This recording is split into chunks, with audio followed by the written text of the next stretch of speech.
Hello, this is Anna Imagination with Healing Garden, and this is the narcissist pandemic. We are talking today on Stock. And how do I even be?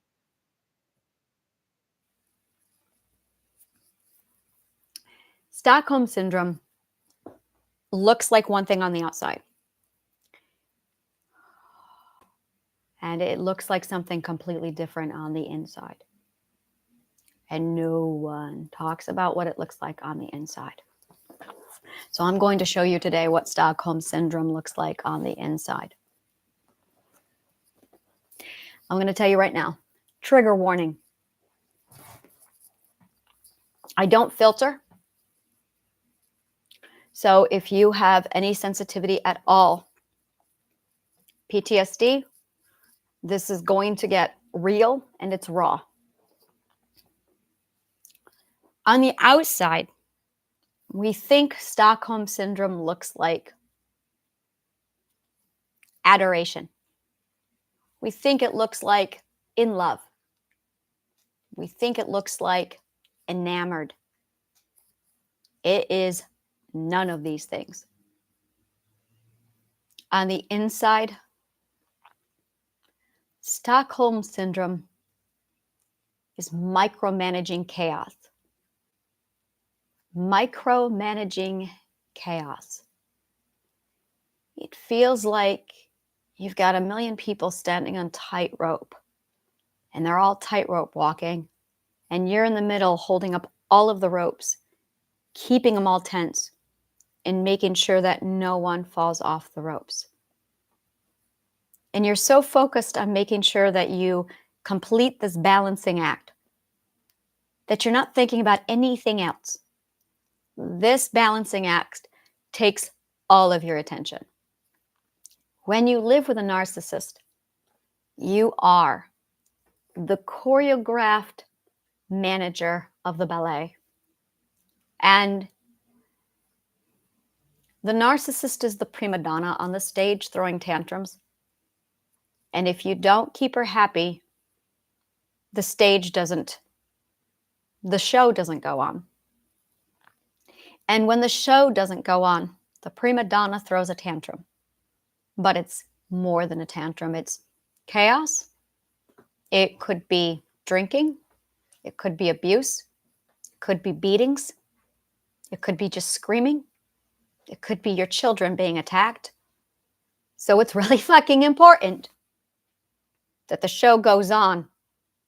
It's really fucking important that this choreographed dance goes precisely as it needs to. And all you can think about is the show must go on, or else. So when you have Child Protective Services come in your home, you are holding your fucking breath, hoping it doesn't set off the prima donna. And you're thinking, shit, I'm getting for it now. Oh, fuck, my children. What's this going to do? You might even lash out at the Child Protective Services because they done fucked up the dance. And now you're the one who's got to pay for it. And you have no idea what you've just cost me. Now the shit I'm going to have to deal with after you leave. That's the shit you're thinking. You're in a store and a nosy woman notices.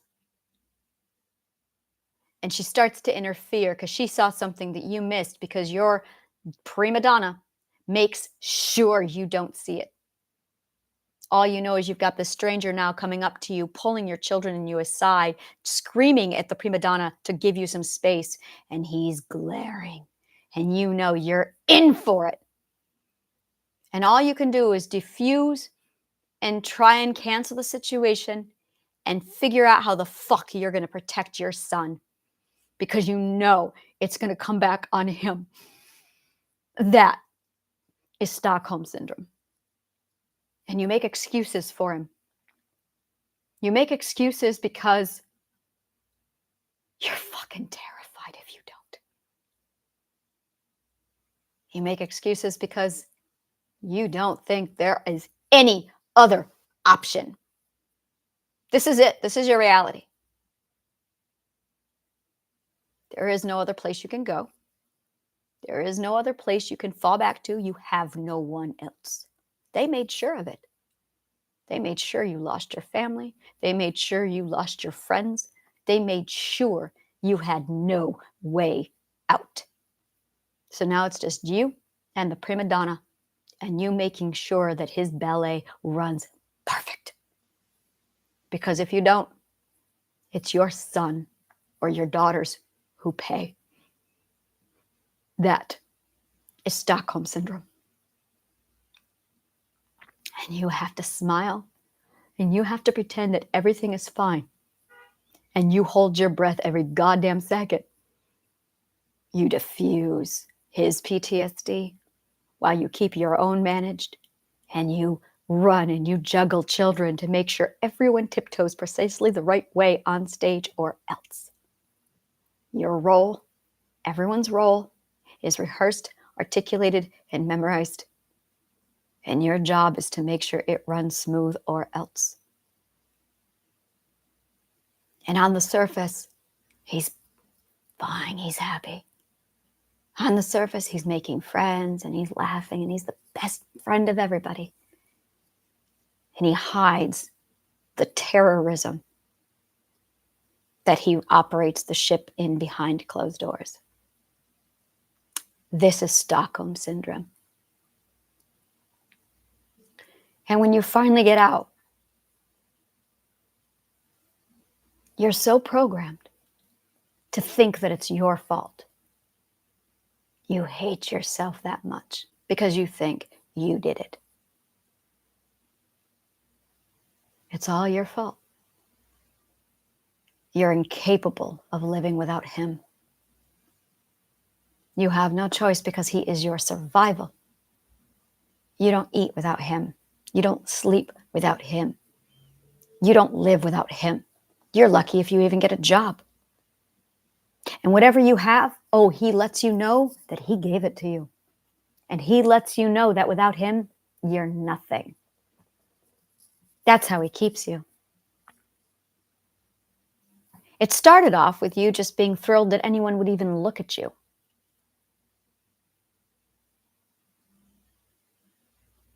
You hear things from your children that they don't like him. And when you ask him, he scoffs at you. He tells you how horrible your own children are and how incompetent they are and what a horrible father they had before him. How terrible of a parent you are, that he needs to be around to make sure my children grow up right because I'm fucking it up. And I believed him. I believed him because I doubted myself. Because the narcissist before him made sure I had no confidence. The narcissist before him made it clear, without me, you're nothing. Without me, you die. Without me, your kids starve. Without me, this will happen. I am the solution to your problem. All you have to do is take care of me, protect me at all costs, or I'll hurt your children. This is Stockholm Syndrome. There's two things at play here. The first thing at play is your own survival. The second thing at play is your lack of confidence that you can. So your fear system is off the charts, blinking at you, screaming at you. Danger.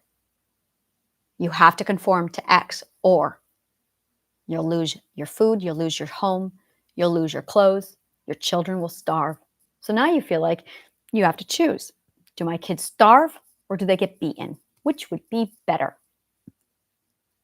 And then there's the people who think having a bad father is better than no father, or having a bad mother is better than no mother. So they keep the narcissist around thinking that this is better than nothing. And they're oblivious as to what's on in the inside.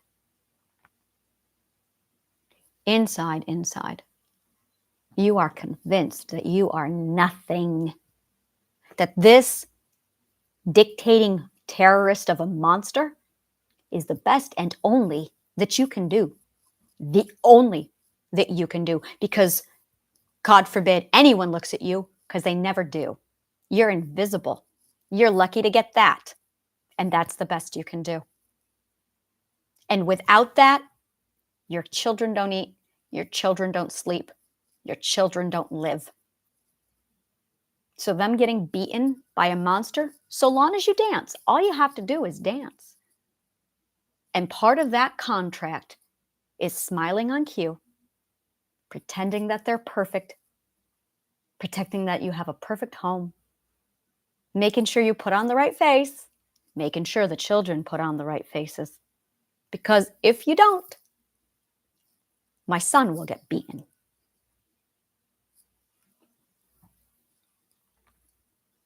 And then comes the separation. You're not allowed to talk to each other. If you have a problem, you come to me. Oh, they love that one. The communication triad. The narcissistic system looks like this. Narcissist in training, the apprentice, and the scapegoat. Everybody else is an extra. The narcissist is the prima donna. And he has to have somebody who idolizes him, who thinks he's God, who completely feeds the ego. That will be his favorite.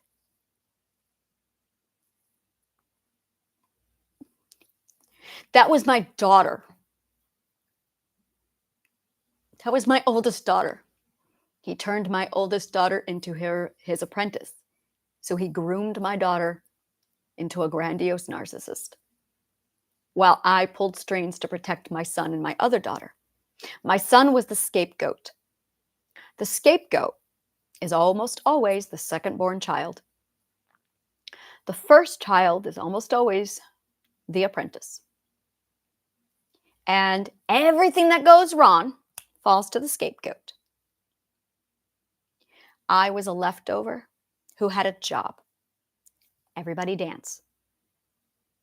My third child, my Elizabeth, she was a leftover, which meant her job was to be invisible. There was one rule, and that was the triadic communication system. The narcissist is here, and everybody is here. And under no circumstances was anyone allowed to talk to anybody else. If you had a problem, you go to him. I was the biological mother. He was the stepfather. Everyone had to go to him. I step up. I ask him, what's going on? I'm taking care of it. You go back to your room. I'm taking care of it. I was a shut-in. What I don't tell people is I was in prison. He kept me in my room so he could beat my children without my knowing it. I did not find this out until after I extracted my children. I had no clue until after I extracted 2 of my children. He kept it from me. My children mastered the art of keeping it from me. If you tell your mother, I'll fucking kill you. Consequences were severe. I had no idea. I was not allowed out of my room. He used terrorism and fear to make sure I obeyed. People came over, smiles came on. Everything was perfect.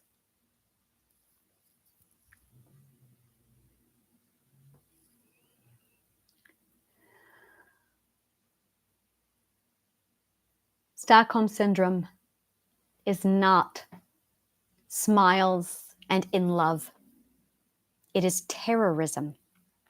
It is psychological entrapment. It is psychological warfare. And there are conditions with your life, your belonging, and your children's life on the line. Your survival is what's being threatened. Oh yeah, you fucking dance. Believe me, you dance. The only way out of this is one thing. The only reason why they have a hold on you is because they have convinced you that you can't. That's it. That's the toxic belief. You remove that belief, and the Stockholm Syndrome ends on a dime. Every time. If you can recognize it. The problem is we're all talking about what it looks like on the outside. So I go inside the mind and I show you what it looks like on the inside. Sound familiar? Now, what you need to do is address the toxic belief that you can't. That is the delusional perspective that they forced into your cognitive core. And that is your ticket out. Now, do not immediately jump into an extraction. You're not ready. That's not how this works. I watched my mother do an extraction, and it went very badly. Do not do an extraction without prep work. And you're going to need a lot of it. That is what narcissist pandemic is actually about. I'm going to teach you what narcissism is on the outside. Oh, and then I'm going to go inside your mind, and I'm going to show you what they're doing in there. And then I'm going to pull it apart. And then I'm going to show you what you need to do in all the working order to prepare yourself to get the fuck out. But if you try and just jump before you're ready, you will slingshot. You might lose everything. Don't give a shit about the possessions. When I say everything, I mean the children. Now, my mother tried to extract herself and 4 children. She got 1. Me.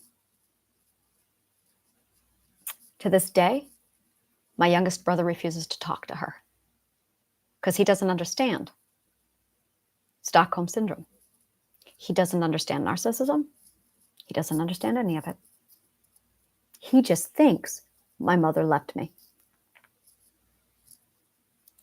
I extracted and I got 2 of my 3 children out.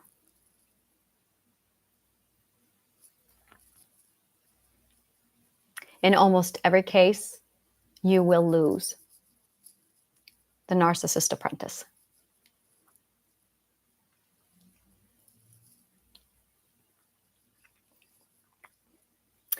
So now you have a few questions.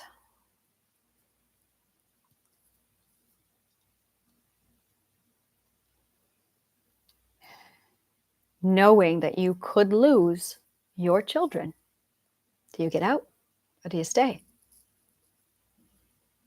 If I had it to do over again, I would have forced my 17-year-old daughter to go with me. I would have forced her to come. My biggest regret is giving her the choice. My mom says the same thing. Her biggest regret was given the choice. Now, my mother also did it without any finances, without any job, without anything in order, and she did it using another man and having an affair. That is the wrong way to do it. Don't do it that way.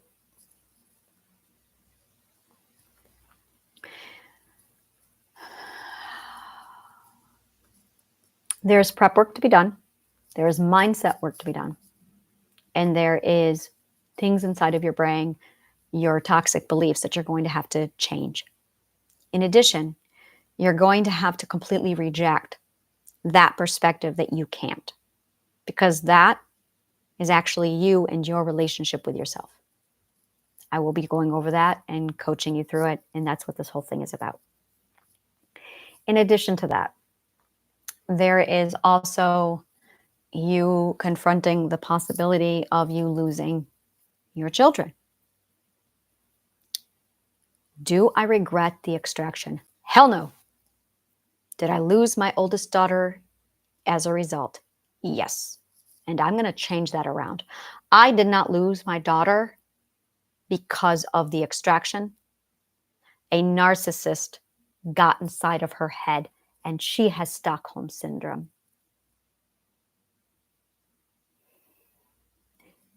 And one of the things that she is convinced is that she has nobody. She thinks that she has no father and no mother, so she only has this narcissist. While this narcissist has completely isolated her from her brother, her sister, and her entire family. Isolation, so they can abuse you in private.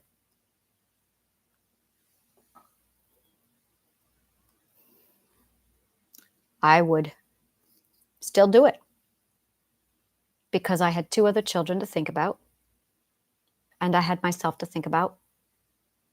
The only difference is I would have forced her to come with me.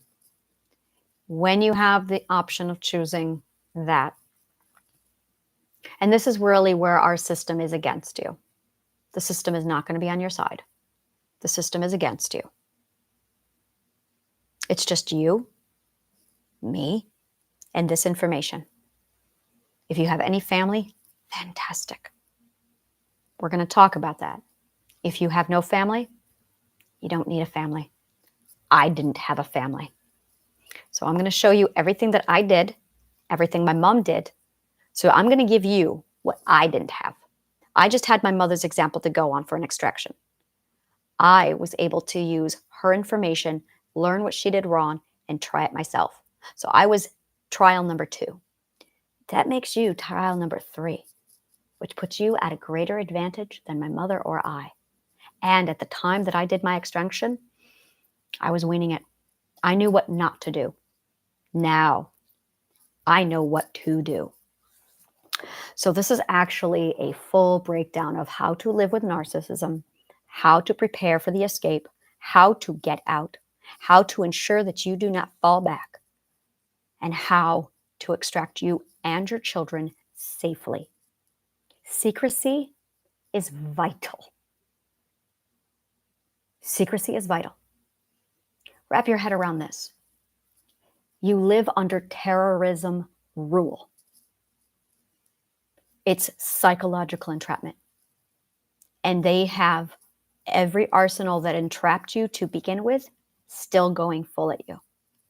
You can do this. I will be showing you how. We will be walking you through this. If you can reach out to a facility, do so. If you can claim that you want to start therapy, do so. Absolutely. If you can get to a therapist, do so. They can help you. I know I'm sitting here the entire time going on about how much I can't stand traditional psychology, but they have resources and they do have some things that do work. Ask them about psychological entrapment. Ask them about coping skills for Stockholm syndrome. Ask them about narcissism. Ask them about empaths. Ask them about codependency. I'm going to be covering all of that with you on my end and giving you the healing garden twist on what perspective psychology looks like to help you break that down. If you can and if you can't, get access to therapy. The reason why I say that is because a therapist might be able to put you in a safe home. But if you move too soon, you'll just slingshot. Or you'll go into a different scenario with a different narcissist that could be worse than where you currently are. Terrorism is terrorism at the end of the day. Now, if you are trying to leave a biological father with your children, depending upon your system and what state you live in, the system might actually work against you. The courts do not have a problem with narcissism or mental illnesses. They don't give a shit. They don't. At least not in New York State. They don't give a fuck. All they care about is what the children want. But when you have children who have Stockholm syndrome, now if you have a stepfather of the children, this is easy peasy. Should be easy peasy. He should have no rights and you should be able to take the children and just go. But it's all about you and your subconscious mind. Your subconscious mind is the real problem here, not the narcissist. Your subconscious mind is the problem because your subconscious mind has been hijacked and then turned into an agent of the narcissist and used as a weapon against you. A narcissist weaponizes your subconscious mind. Don't trust it. It's an agent of the narcissist. I will be covering that with you and teaching you how to get your subconscious mind back. But you can't do that until you do the work. You cannot extract until you have your subconscious mind back. So I'm going to be covering with you how to retrieve and get back your hijacked subconscious mind. I am very pleased to announce that I did this shit back in May And in 1 week, I had my subconscious mind back completely, fully on my side and integrated. This is literally what we're doing is you are integrating your subconscious mind back into yourself. It's phenomenal. And my method fucking works because I used it on myself, literally in May following a rape, and it worked. It's extraordinary. So I'm going to be showing you the same techniques I used on myself to integrate your subconscious mind back on your side and work against the narcissist so you can take back your mind. Once you have your subconscious mind back on your side, then there's going to be a whole lot of things you need to get in place. And again, this is all done in secrecy. And your mindset is a huge part of it. You can do this. That's the delusion that he put in your head. You can do it. Absolutely. I'm going to be working with you on it. So, thank you so much for joining me for the narcissist pandemic. There is a lot more to come. Everything is scheduled now, so take a look at it. Today was day one of me scheduling, and it worked out fantastic. But it required, well, I had some learning curves, but I believe I've gotten over them, and tomorrow should go a lot smoother. But you can actually see now what is upcoming over the next week. On Sundays and Saturdays, I delegate what the week is going to look like. So you can go through my YouTube channel and select which ones you want to watch, which ones you want to pull apart. I think that covers everything. So if you love shit like this, subscribe to my YouTube channel. If you want even more shit like this, subscribe to my newsletter. The links are below. If you enjoy my material and you're wanting it in an organized, beautiful, orderly, designed course with purpose, take a look at my master classes.